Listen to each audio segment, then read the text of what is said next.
आज से ठीक 8 साल पहले एक YouTube चैनल से कंपनी की शुरुआत हुई थी और आज ये कंपनी $4 बिलियन के वैल्यूएशन पे है।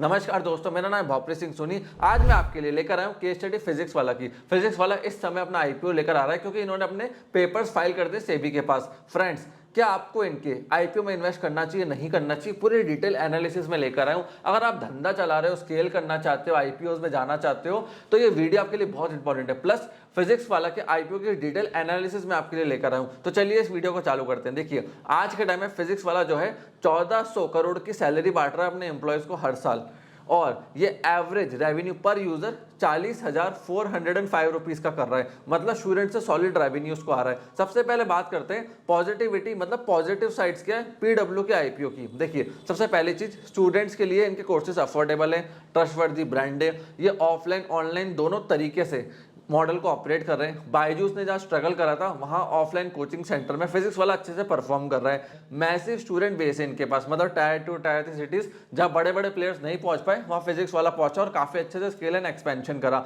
अब रिस्क क्या है इनके आईपीओ के अंदर? देखिए, मैंने इनकी बैलेंस शीट्स में जब देखा तब इन्होंने 1400 करोड़ की सैलरी बांटी है, मतलब हाई एक्सपेंस है सैलरीज के ऊपर। अगर फ्यूचर में रेवेन्यू नहीं आया, पैसे नहीं आए, सैलरीज तो बांटनी है, तो कंपनी डूब सकती है। इस चीज का ध्यान रखना। अब आईपीओ का रियल पर्पस क्या है? क्योंकि फ्रेंड्स देखो, इन्वेस्टर पैसा लगाया कंपनी के अंदर। अब इन्वेस्टर्स को पता है कि बायजूस पहले डूबा था, अनअकैडमी की हाल ठीक नहीं, और एडटेक इंडस्ट्री बीच में बहुत बर्बाद हो गई थी, बबल बस्ट हो गया था। ऐसा ना हो कि हमारा पीडब्ल्यू पैसा डूब जाए। तो कई बार एग्जिस्टिंग इन्वेस्टर सोचते हैं कि दूसरा बड़ा इन्वेस्टर आ नहीं रहे तो चलो आईपीओ निकाल देते हैं, एंड में रिटेल इन्वेस्टर फंस जाएगा और हम एग्जिट लेके निकल जाएंगे। और देखो, एडटेक का पास्ट को इतना अच्छा रहा नहीं आफ्टर कोविड के टाइम पर तो बहुत बढ़िया था, एकदम ऊपर गया, फिर जैसे ही एकदम नीचे आया सारे इन्वेस्टर्स का पैसा डूब गया। तो कई बार इन्वेस्टर्स ये भी सोचते हैं क्रैश से पहले एग्जिट ले लो, रिटेल इन्वेस्टर देखता रहेगा मार्केट के अंदर। अब आपको जब इनकी बैलेंस शीट देख रहे हो ना, तो एक चीज नोटिस करनी चाहिए किसी भी कंपनी में, उनका जो रेवेन्यू का सोर्स है। देखो, फिजिक्स वाला का जो रेवेन्यू का मेजर सोर्स है वो ऑफलाइन कोचिंग से आ रहा है, ऑनलाइन कोर्सेज से आ रहा है, साथ साथ बुक्स से आ रहा है, टेस्ट सीरीज से आ रहा है, माइक्रो कोर्सेज से आ रहा है, यूट्यूब मोनेटाइजेशन से आ रहा है। बट यूट्यूब मोनेटाइजेशन इतना बड़ा इनका पार्ट नहीं रेवेन्यू का। इन्वेस्टर्स को ये देखना चाहिए कि रेवेन्यू कितना डाइवर्सिफाई है, क्योंकि अगर एक सोर्स पे रहा, वो सोर्स खत्म हो गया, कंपनी नीचे। जैसे वीवा सॉस कंपनी का नाम सुना होगा आपने। इनके फाउंडर को टेंशन इस बात की थी कि रेवेन्यू तो अच्छा है बट 99% डोमिनोज से रहा है। जिस दिन डोमिनोज ने मना कर दिया उस दिन कंपनी खत्म। तो इन्होंने अपनी बैलेंस शीट को डाइवर्सिफाई करा, रेवेन्यू सोर्सेज को डाइवर्सिफाई करा। डोमिनोज हो गया, बर्गर किंग हो गया, रिटेल के अंदर घुस गए, B2C के अंदर घुस गए, B2B का और एक्सपेंशन करा, ताकि एक प्लेयर डोमिनोज चला भी जाएगा तो बैलेंस शीट पे असर नहीं पड़ेगा। ये आपको स्टार्टअप में, कंपनी में, धंधे में ध्यान रखना है कि मल्टीपल रेवेन्यू सोर्सेज होने चाहिए।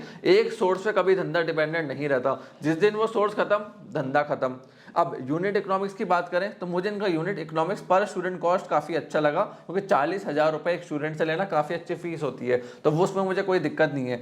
बट अगर फ्यूचर के अंदर इन्होंने अपने कॉस्ट को कंट्रोल पे नहीं रखा तो प्रॉफिटेबिलिटी पे प्रेशर बन सकता है, वहां एक प्रॉब्लम हो सकती है। रेवेन्यू कलेक्शन अच्छा है पर स्टूडेंट बेस के ऊपर, बट प्रॉफिटेबिलिटी के लिए इनको कॉस्ट कंट्रोल भी करनी है। ग्रोथ स्ट्रेटेजीज के लिए ये एग्रेसिव एक्सपेंशन कर रहे हैं इस समय, क्योंकि आईपीओ से फंड रेज करेंगे तो और एग्रेसिव जाएंगे। अब इसमें एक सवाल उठता है कि जब जब कंपनी एग्रेसिव एक्सपेंशन पे जाती है, उनका फ्लॉप होने का, फेलियर होने का चांस बढ़ जाता है, क्योंकि रिस्क बढ़ जाता है उनका।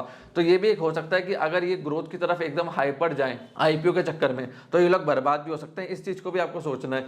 रेगुलेटरी कॉम्प्लाइंसेस बहुत होती है इसके अंदर, क्योंकि देखो एजुकेशन सेक्टर है ना, एक हाईली इमोशनल सेक्टर है। गवर्नमेंट का डायरेक्टली इस पर ध्यान रहता है। कभी गवर्नमेंट ने टैक्स बढ़ा दिया, फीस का कैप लगा दिया। अब जैसे 40,000 रुपये पर बच्चा रेवेन्यू कर रहे हैं, गवर्नमेंट कहती है तुम 10,000 से ऊपर ले ही नहीं सकते, तो मार्जिन सारे बर्बाद हो जाएंगे, कंपनी पूरी बर्बाद हो जाएगी। तो यहाँ पे कॉम्प्लायंस का बहुत बड़ा रिस्क है, इस चीज का ध्यान रखना। फिर चलते हैं कैश फ्लो एंड प्रॉफिटेबिलिटी की बात करूँ तो देखो, कंपनी कैश फ्लो अच्छा जनरेट कर रही है, बट एक चीज मुझे इनकी बैलेंस शीट से बाकी चीजों में लगी कि काफी सारे लोग क्या करते हैं, आईपीओ लाने से पहले ना पॉलिश कर देते हैं बैलेंस शीट्स को, प्रॉफिट ही प्रॉफिट दिखाते हैं, हो लॉस में रेवट प्रॉफिट दिखाओ, आईपीओ लॉन्च करना है। जैसे अपन किसी लड़की को देखने जाते हैं, सब तैयार होके जाते हैं, लड़की भी तैयार होकर अच्छे से बैठती है, सारी अच्छी बातें होती है, वो तो शादी होने के बाद मालूम पड़ता है। वैसे आईपीओ के अंदर होता है, कंपनी बड़ा अच्छा अच्छा दिखाती है, जब आईपीओ निकल जाता है, 6 महीने निकल जाते हैं, फिर उसके बाद रियलिटी पेपर के ऊपर आती है। अब वैल्यूएशन ट्रैप की बात करूं आपसे, तो अब देखो क्या है, इस समय ना इन्वेस्टर्स का पैसा लगा है, तो वैल्यूएशंस को ऊपर लेके जाएंगे ताकि एग्जिट अच्छा मिले। तो ये जो रिटेल इन्वेस्टर है उनके लिए रिस्क वाला फैक्टर है। क्यों? शुरुआत में तो ऊपर वैल्यूएशन पे आपने खरीद लिया, लेटर ऑन माल नहीं बिका तो बर्बाद होगा। जैसे एक प्लॉट था 1 करोड़ का, किसी ने 2 करोड़ का अच्छी वैल्यूएशन दिखा के बेच दिया, लेटर ऑन मालूम पड़ा वो प्लॉट 80 लाख का भी नहीं बिक रहा है। तो यहाँ पे एक दिक्कत हो सकती है कि आपको अपना जो शेयर वैल्यू है उसका फेयर प्राइस देखना पड़ेगा, अगर वो नहीं है तो मत इन्वेस्ट करना।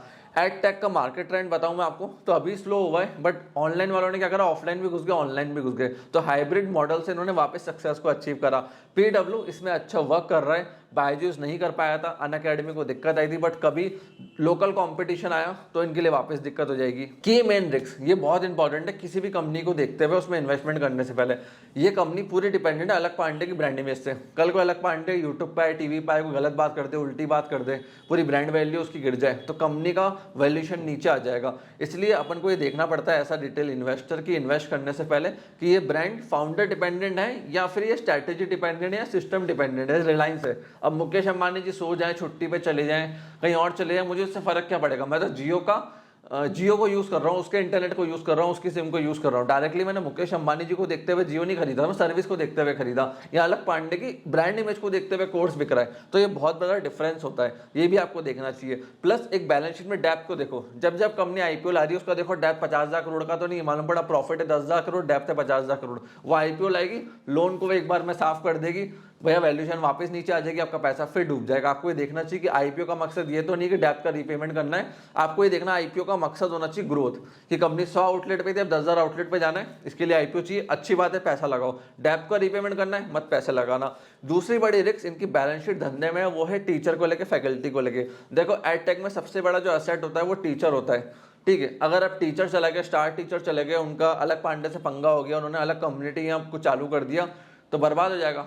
आप समझ रहे हो, जियो के अंदर क्या है, कोई ऐसा की फैक्टर नहीं है, यहाँ पर टीचर फैकल्टी की फैक्टर है, तो उस चीज को भी आपको सोचना पड़ेगा। अगर टीचर सारे चले गए तो पीडब्ल्यू बर्बाद, दूसरी बच्चे तो कहीं दूसरी जगह मूव कर जाएंगे, बच्चों का तो क्या, जहां बढ़िया टीचर वहां मूव कर गए, तो ये एक बहुत बड़ा रिस्क फैक्टर है। फिर टेक्नोलॉजी देखो, अगर पीडब्ल्यू के पास अच्छी टेक्नोलॉजी तो बच्चा भी रिटेन होगा, रेवेन्यू भी आएगा, टीचर भी आएगा, कंपनी ग्रो हो जाएगी। बट अगर वेबसाइट अच्छी नहीं है, ऐप अच्छी नहीं है, ट्रैफिक हैंडल नहीं कर पा रहे हैं, इनके पास सर्वर्स नहीं है, टेक टीम नहीं है, तो कहीं ना कहीं फ्यूचर में स्केल में दिक्कत आती है। स्केल के लिए टेक्नोलॉजी चाहिए, ह्यूमन से आप स्केल नहीं कर सकते हो, टेक्नोलॉजी विथ ह्यूमन आप स्केल कर सकते हो। सो फ्रेंड्स, ये था पीडब्ल्यू के पूरा आईपीओ का एनालिसिस। अब आपके ऊपर है कि आप उसमें इन्वेस्ट करते हैं या नहीं करते हैं। साथ साथ मैंने बिजनेस का भी एनालिसिस दिया है कि जब आपको बिजनेस स्केल करना है, ग्रो करना है, तो किन किन चीजों का ध्यान रखना है। तो फ्रेंड्स, मैं आशा करता हूँ ये वीडियो आपको पसंद आई होगी। पसंद है तो लाइक करके जाना। डाउट, कॉमेंट, क्वेश्चन कुछ भी है, कॉमेंट सेक्शन आपके लिए ओपन है, कॉमेंट कीजिए, हमको बताइए, हम डेफिनेटली उसका रिस्पॉन्ड करेंगे। आपने इस वीडियो को यहाँ तक देखा, हम लोग सपोर्ट दिया, उसके लिए धन्यवाद।